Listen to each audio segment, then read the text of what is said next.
Hey, Kensington families. This is Mr. Vaughn. Just wanted to give you an update on where we're at. Today was our first day in the building for required work days for staff, and they came in and they went after it. I'm gonna be honest with you, a lot of our people have been putting in hours, days, weeks over the summer, and what should be their off time to try and get prepared for the start of this school year.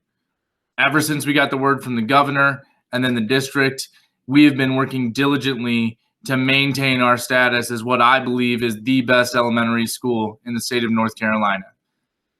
As we started working on things today and our teachers started uploading virtual resources into Canvas to get that structure ready to go, we realized that we have a huge onboarding process that needs to take place first. So, considering all of that, we are going to take a very slow and intentional approach to week 1. For our students in grades 2 through 5, on the one day that Plan B students are in the building, we are going to have our teachers work with them and their devices very intently on just making sure they can access what they need to access, and they have some of the basic foundational pieces that we need them to have to work from home the following week. On their off days, our teachers are creating paper-based materials for students to express some getting to know you activities, for students to get a light touch on content and share with them some of their abilities, so our teachers have a good pulse on the strengths and weaknesses of the class as well. We will not run our typical virtual schedule the first week of school. We will still hold live morning meetings at 7:30 for all students across the building. But then from there, our teachers on Plan B will focus just on the kids in the building, and the students at home on the other 4 days can work through those paper-based resources that our teachers are sending. For our virtual students, you too will have paper-based resources that you can use, but our virtual teachers will be setting up small groups for those classes so they can work through those technology onboarding skills with their students at home.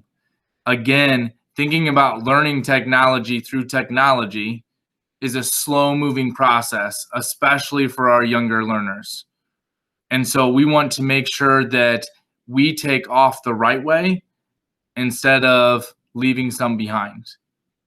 This also allows our families that can't get to Chromebooks this week, and there are several of those, that allows them to wait until next week to get their Chromebooks, to get up to speed and make sure that we're ready to go for week 2.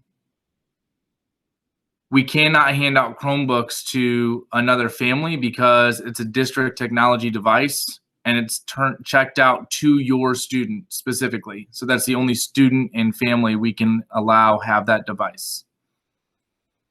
For our younger learners, we will also be educating them on some of the technology that they will interact with, knowing that they're going to need someone at home to help them out, and they don't have a Chromebook necessarily for kindergarten and first grade. But this also gives our kindergarten and first grade teachers a chance to get a good feel for those young learners and where their abilities lie. This will allow us to set a nice foundation for our school before we try and throw a house on top of it with everything that we want to do in Canvas with our virtual learning. This is not what will happen throughout the year, but this is what will happen the first week of school. And it's important that we do it the right way. Our people have been working long hours. They've missed time with their families. And it's also important that we take care of their health and well-being as well. With that being said, I know that I am behind on my emails. Please be patient with me. Extend me some grace. My first priority in all of this, as is all of our staffs, is making sure that these 4 walls and what goes on inside them is done the right way for the physical safety of our kids and our adults in this building. So I need to make that my priority, which is what has been on my mind every single day as I'm scrambling around here the last couple of weeks. When that's right, then we can grow from there. I hope you understand. I appreciate all you do. And please know that I will continue to stay into contact with you as we go forward. Have a great night.